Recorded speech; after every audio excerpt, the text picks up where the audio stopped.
Bismillahirrahmanirrahim. Alhamdulillahi rabbil alamin. Wabihi nasta'inu ala umuri dunya waddin. Wassalatu wassalamu ala ashrafil anbiya'i wal mursalin wa ala alihi wa ashabihi ajma'in, amma ba'd. Ma'asyiral muslimin rahiman wa rahimakumullah. Kajian kita akidah Imam Asy-Syafi'i rahimahullah ta'ala sebagaimana yang beliau menyatakannya sendiri dan sebagaimana para pengikutnya menjelaskan. Ditulis oleh Profesor Dr. Abdullah bin Abdul Aziz Al-Anqari hafidhahullah wa ghafara lahu wa lana wa liwalidina wa li asatidina wa li masyayikhina wali jamil muslimin wal muslimat, amin ya rabbal alamin. Kita sudah menyelesaikan pembahasan tentang bahwa di dalam pengambilan ilmu Imam Asy-Syafi'i mendahulukan nas Al-Quran dan hadis daripada apapun. Sekarang kita lanjutkan halaman 41. Di dalam mendahulukan Al-Quran dan hadis daripada apapun, beliau berpegang teguh kepada makna zahir. Jadi pembahasan yang kedua ini masih terkait erat dengan yang pertama. Kalau yang pertama, Imam Asy-Syafi'i mendahulukan Al-Quran dan hadis daripada apapun. Kemudian sekarang yang kedua, di dalam berpegang teguh kepada Al-Quran dan hadis, beliau memegangi atau berpegangan dengan makna zahirnya. Kita bacakan. Imam Asy-Syafi'i rahimahullah melarang mentafsirkan teks-teks Al-Quran dan As-Sunnah dengan cara yang bisa merusak sisi pendalilan dari segi makna. Oleh karena itu, beliau menolak setiap pendalilan yang merusak makna. Karena hal itu menjadikan lafaz-lafaz Al-Quran dan As-Sunnah tidak mengandung makna zahir yang jelas. Jadi begini, Al-Quran yang ada di hadapan kita, keberadaannya sebagai apa? Keberadaannya sebagai pedoman di dalam kita menjalani kehidupan, baik terkait hubungan dengan Allah ataupun terkait hubungan dengan sesama manusia ataupun dengan selain manusia, terkait akidah, ibadah, muamalah, akhlak dan yang lainnya. Maka Al-Quran keberadaannya sebagai pedoman. Yang namanya pedoman, yang namanya rujukan, itu bahasanya gamblang, apa bahasanya tidak gamblang? Pasti semua kita menjawab bahasanya gamblang. Bagaimana sebuah juklak petunjuk pelaksanaan kok bahasanya tidak gamblang? Kok bahasanya penuh dengan sandi-sandi misalnya dalam bahasa kita? Tidak mungkin. Bahasanya pasti gamblang karena sebagai petunjuk, sehingga orang berkemudahan di dalam mengambilnya sebagai petunjuk.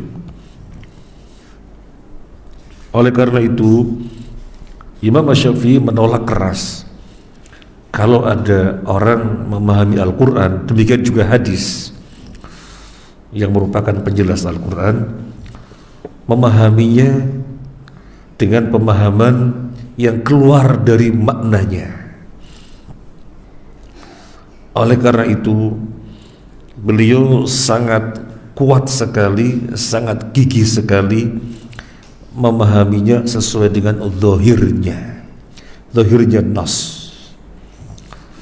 biar menjaga keaslian makna yang sebenarnya. Maka beliau berpegang teguh dengan zahirnya bagaimana, zahirnya nas bagaimana.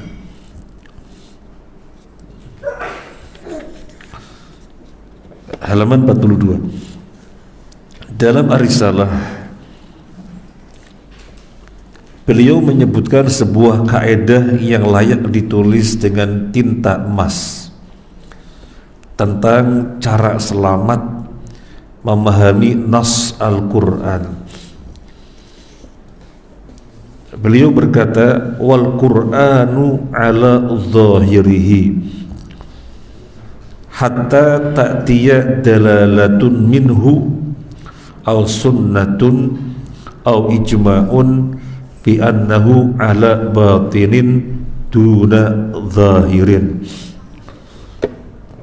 Al-Quran itu dipahami sesuai zahirnya. Zahirnya bagaimana? Lah itu pemahamannya. Hingga ada dalil lain berupa Al-Quran, berupa as-sunnah, hadis atau ijma yang menunjukkan maknanya itu dialihkan kepada makna lain, baru ketika itu keluar dari zahirnya. Selama tidak ada dalil lain berupa hadis atau ijma yang menggeserkan kepada makna lain, maka pahamilah dengan zahirnya, zahirnya nas, zahirnya teks. Dan ini adalah cara yang selamat di dalam kita memahami Al-Quran. Berarti tidak semua orang yang mengatakan rujukan kami adalah Al-Quran dipastikan beres. Iya, tidak semua yang mengatakan rujukan kami Al-Quran berarti pasti benar. Tidak. Gimana memahaminya? Karena banyak yang memahami Al-Quran kemudian dipahami dengan takwil, dipahami dengan mengedepankan akal dan yang lainnya. Maka itu bukan pemahaman yang sesungguhnya. Maka disebutkan di sini oleh muallif, kaidah ini layak ditulis dengan tinta emas. Kaidah dari Imam Asy-Syafi'i agar kita selamat di dalam memahami nas-nas Al-Quran, pahami secara zahirnya. Selama tidak ada dalil yang menggeserkan kepada makna yang bukan zahir, pahami secara zahirnya. Misalnya kita menjumpai dalam Al-Quran kalalah. Apa ini kalalah? Apa yang dimaksud dengan kalalah? Ayat yang lain juga nggak ada yang menjelaskannya. Di dalam bab faraid, bab warisan, ayat-ayat yang lain nggak ada yang menjelaskan kalalah. Terus mau dia pahami apa? Oh,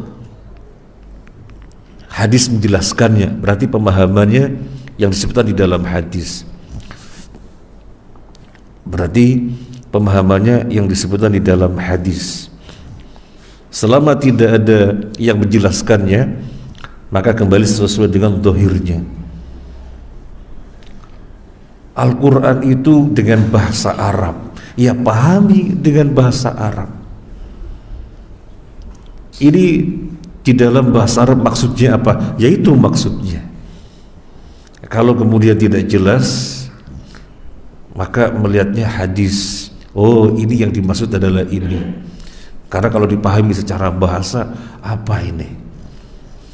Maka lihat hadis. Kita ambil contoh yang lainnya. Ar-Rahmanu 'alal 'arsy istawa.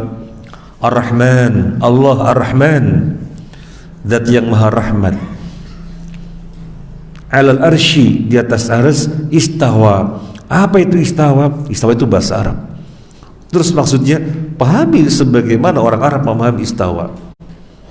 Istawa itu maknanya ala wartafa'a, tinggi di atas. Ya itulah maksudnya istawa. Ini namanya memahami secara zahirnya nas. Misalnya, ma mana'aka an tasjuda lima khalaqtu biyadai. Apa yang menghalangi kamu, yang dimaksud iblis, untuk sujud kepada yang aku ciptakan biyadaya, dengan kedua tanganku. Maksudnya menciptakan Adam. Allah menciptakan Adam dan Allah menyatakan biyadaya. Apa maksudnya biyadaya? Biyadaya maksudnya apa? Biyadaya itu bahasa Arab, di mana Al-Quran adalah bahasa Arab. Inna ja'alnahu Qur'anan Arabiyya. Sesungguhnya kami jadikan Al-Quran berbahasa Arab. Apa biyadaya? Semua orang memahami. Biyadaya artinya dengan kedua tanganku, yaitu dipahami sebagaimana zahirnya. Nah, ini Imam Asy-Syafi'i. Jadi ini Imam Asy-Syafi'i menetapkan kaedah demikian di dalam upaya menjaga memahami Al-Quran dengan yang semestinya. Jangan dibawa kemana-mana. Kita bacakan yang berikutnya. Maksud beliau, siapapun dia tidak boleh mengeluarkan nas dari makna zahirnya yang telah diketahui kecuali berdasarkan dalil. Jadi ini ada nas,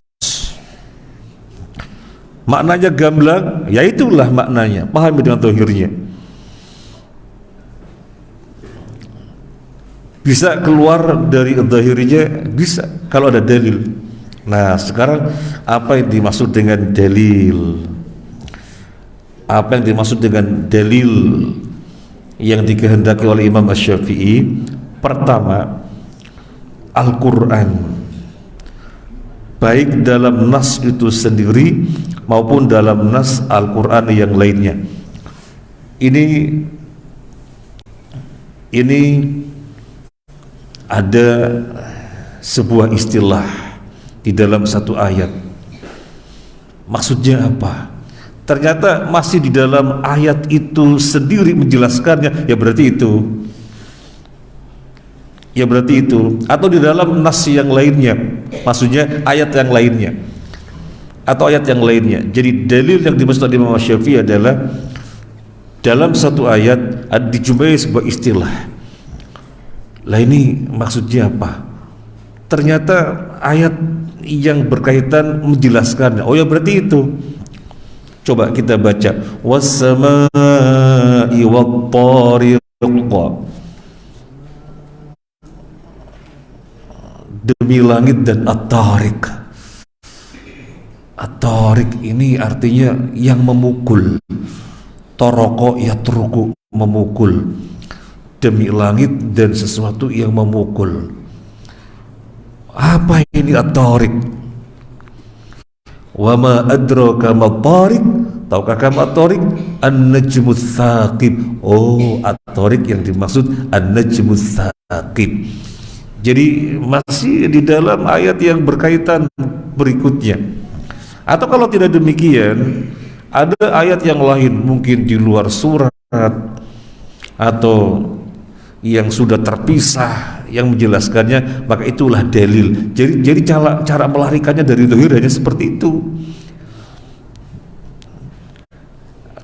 Pada nas itu sendiri atau pada Al-Quran yang lainnya, artinya pada ayat yang lainnya. Yang kedua, apa yang dimaksud dengan dalil? As-sunnah. Sebab as-sunnah berfungsi sebagai penjelas Al-Quran, sebagaimana seringkali disinggung oleh Imam Asy-Syafi'i dalam kitab Ar-Risalah.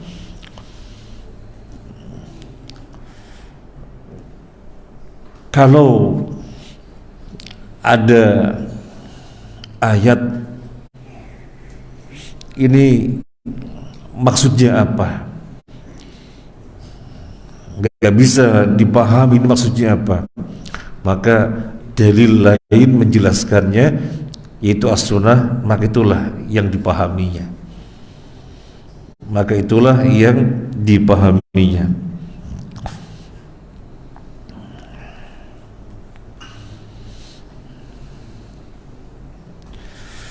Kemudian yang ketiga, ijma. Yang dimaksud dalil adalah ijma. Ijma yang dimaksud oleh Imam Syafi'i tentunya adalah ijma hakiki yang sesuai dengan kaidah ijma yang benar, bukan ijma yang diklaim oleh banyak kalangan tanpa menelitinya terlebih dahulu. Ijma yang sesuai dengan kaidah yang benar utamanya adalah ijma para sahabat dan generasi salaf setelahnya.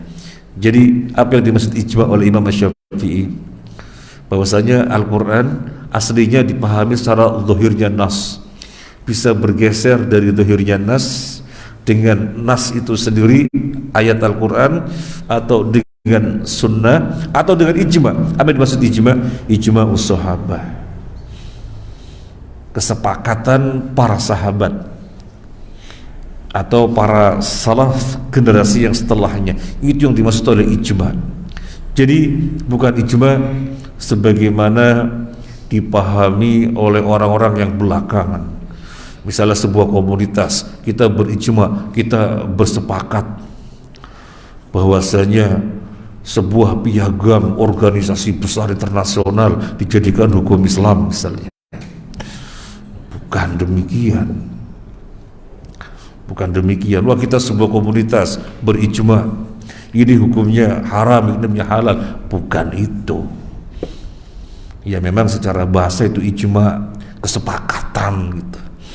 Tetapi Imam Syafi'i yang dimaksudkan ijma adalah ijma hakiki, ijma yang sesungguhnya, yaitu ijma'nya para sahabat, di mana para sahabat tidak ada yang berselisih tentang perkara tersebut. Maka itu menjadi rujukan ketika Al-Quran harus dipahami keluar dari zahirnya. Kita lanjut. Dalam Ar-Risalah, Imam Asy-Syafi'i rahimahullah berkata tentang para sahabat. Nah, sanjungan beliau kepada para sahabat, sehingga ijma harus, ijma'nya sahabat harus. Ini ucapan beliau tentang para sahabat.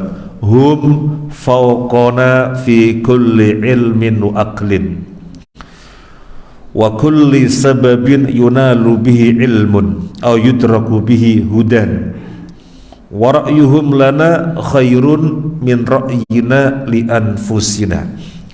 Mereka lebih unggul di atas kita, mereka, yaitu mereka para sahabat. Mereka lebih unggul di atas kita dalam setiap ilmu dan pemahaman, juga setiap jalan untuk meraih ilmu dan menggapai hidayah. Pendapat mereka lebih baik bagi kita daripada pendapat kita bagi diri kita sendiri. Jadi statement beliau tentang para sahabat, mereka di atas kita di dalam ilmu dan pemahaman, dan di dalam jalan yang menggapai kepada setiap ilmu dan pemahaman. Artinya di dalam kita mempelajari Al-Quran, jangan sekali-kali mengabaikan bagaimana pemahaman para sahabat.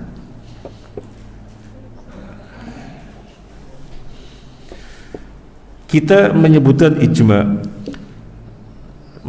ketika menyebutkan ijma, beliau menjelaskan bahwa yang dimaksud adalah ijma yang sesuai kaedah yang telah disepakati kebenarannya oleh ahli ilmu, dan bukan sekedar klaim semata.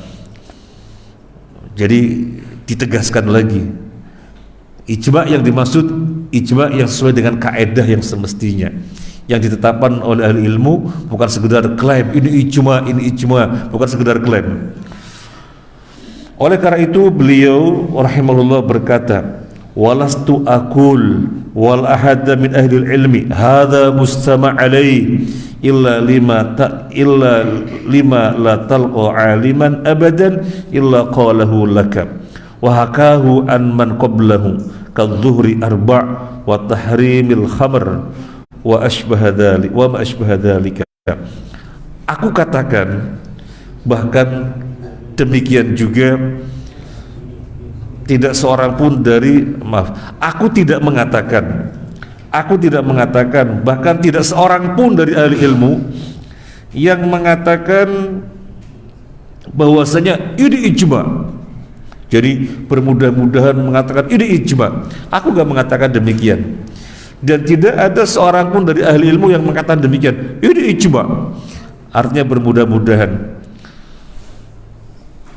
Tetapi ijma adalah sesuatu yang disampaikan dari orang yang sebelumnya dengan sangat gamblang. Contohnya sholat zuhur 4 rakaat, homer haram. Ini kan perkara-perkara yang nyata-nyata ijma. Jadi Imam Syafi'i memberikan gambaran contoh ijma itu seperti ini. Sholat zuhur 4 rakaat, ada nggak yang menyelisihi? Nggak ada. Lah ijma itu seperti itu. Homer haram, ada nggak yang menyelisihi? Nggak ada. Ya ijma itu seperti itu. Jadi perkara yang sangat gamblang, bahwasanya itu disepakati oleh keseluruhannya. Jadi bukan sekedar klaim ini sudah ijma, bukan. Tetapi perkara-perkara yang disepakati oleh para pendahulu, dan itu perkara yang gamblang. Selain menetapkan keharusan berpegang kepada zahir nas Al-Quran, Imam Syafi'i rahimahullah juga mengharuskan hal yang sama pada hadis Nabi sallallahu alaihi wasallam. Sebagaimana Al-Quran dipahami secara zahirnya nas, demikian juga hadis. Pada saat membahas makna beberapa nas hadis tentang larangan sholat setelah sholat subuh dan setelah sholat asar, Imam Asy-Syafi'i berkata, wa hakadha ghairu hadha min hadithi Rasulillah sallallahu alaihi wasallam huwa 'ala adh-dhahir min al-'am hatta ta'tiya dilalah anhu kama wasaftu aw bi ijma'il muslimin anu 'ala batinin duna zahirin. Demikian juga hadis Rasul sallallahu alaihi wasallam lainnya umumnya sesuai dengan zahirnya, hingga ada petunjuk lain yang memalingkan dari makna zahir, yang menggeserkan dari makna zahir, sebagaimana telah saya jelaskan. Atau ada ijma kaum muslimin yang menyatakan bahwa hadis tersebut memiliki makna yang bukan zahir, artinya dipahami tidak zahirnya. Jadi ini statement dari beliau yang menunjukkan sebagaimana Al-Quran dipahami secara zahirian nas, hadis juga demikian. Hadis juga demikian, pahami secara zahirnya nas. Kullu bid'atin dolalah, misalnya kullu bid'atin dolalah, ini bahasa Arab dan ini hadis Nabi. Nabi berbahasa dengan bahasa Arab. Apa artinya kullu bid'atin dolalah? Setiap bid'ah adalah sesat. Lah itu zahirnya nas. Setiap bid'ah adalah sesat. Bagaimana Nabi mengatakan kullu bid'atin dolalah, kemudian ada orang mengatakan enggak semuanya, ya ada yang hasanah. Lah ini gimana sih? Oh, Nabi mengatakan kullu, kok kemudian mereka menolaknya dengan mengatakan ya ada yang hasanah. Ini contoh memahami hadis tidak dengan zahirnya. Pahamilah hadis dengan zahirnya, kecuali ada yang menggeserkan dari zahirnya, kata Imam Syafi'i, sebagaimana sudah aku terangkan. Jadi menggeserkan dari zahirnya ketat, bukan asal menggeserkan dari zahirnya dengan serampangan. tapi ada dalil yang menyatakan bahwasanya nas tersebut dalam hal ini hadis dipahami secara bukan zahirnya. Nabi sallallahu alaihi wasallam sangat tegas sekali terhadap perkara-perkara yang tidak semestinya.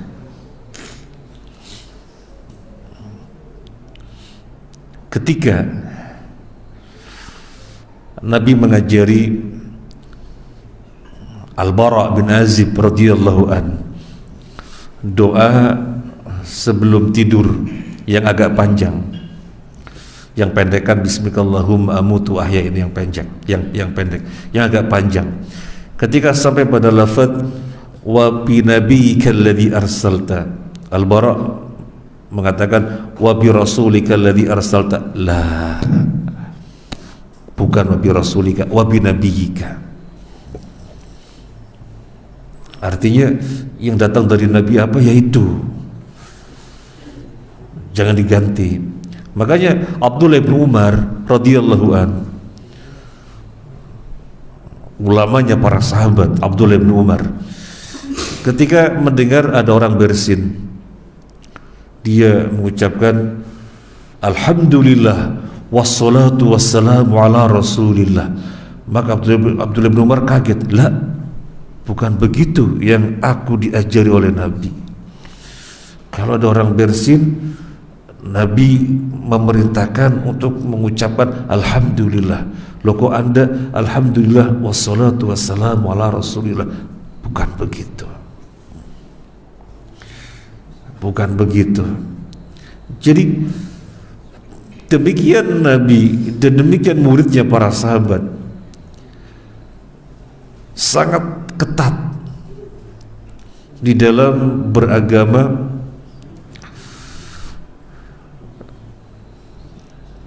Maka para sahabat ketika melihat ada orang yang tidak copas, copy paste apa adanya sebagaimana Nabi, sahabat menyelisihi. Sahabat menyelisihi.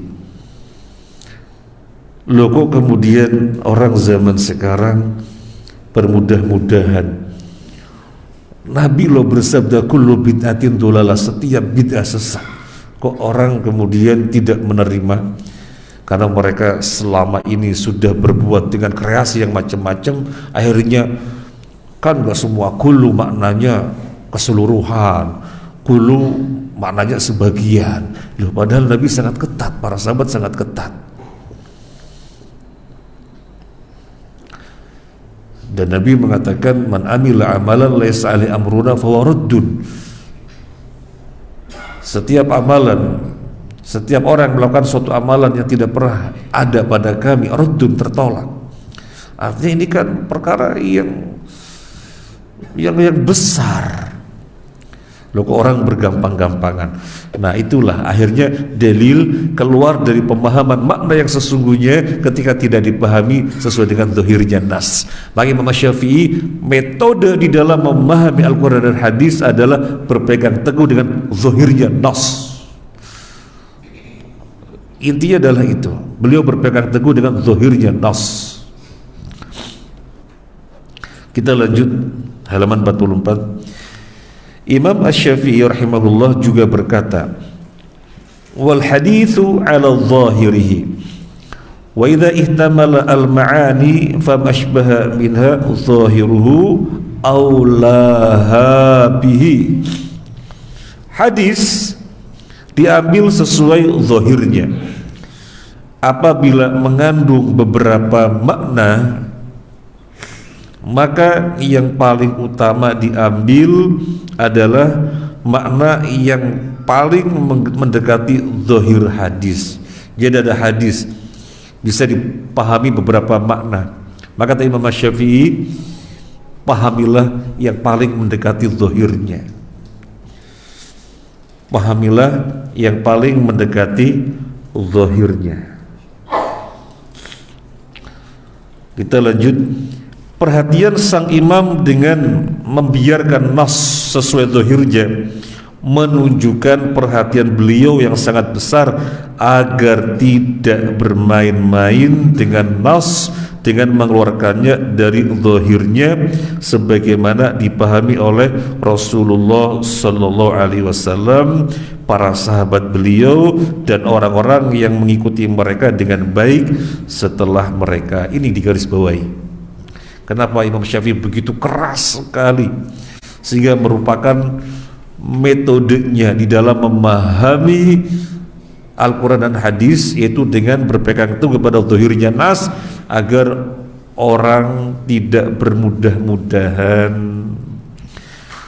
mengeluarkan makna yang semestinya kepada makna lain. Akhirnya pemahaman yang didapatkan bukan pemahaman dari Nabi Sallallahu Alaihi Wasallam.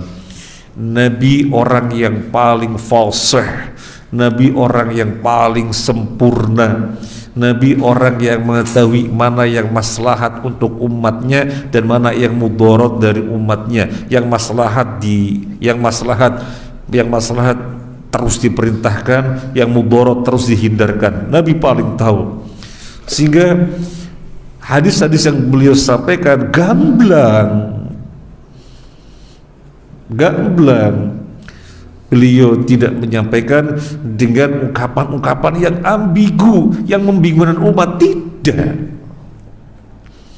Demikian juga Al-Quran, karena sebagai pedoman maka bahasanya lugas. Di sini Imam Syafi'i. Di sini Imam Syafi'i. Baik, ini terkait dengan metode beliau di dalam mengambil ilmu. Yang pertama merujuk kepada Al-Quran dan hadis daripada yang lainnya. Yang kedua, di dalam berpedoman kepada Al-Quran dan hadis, memahaminya sesuai dengan zahirnya nas.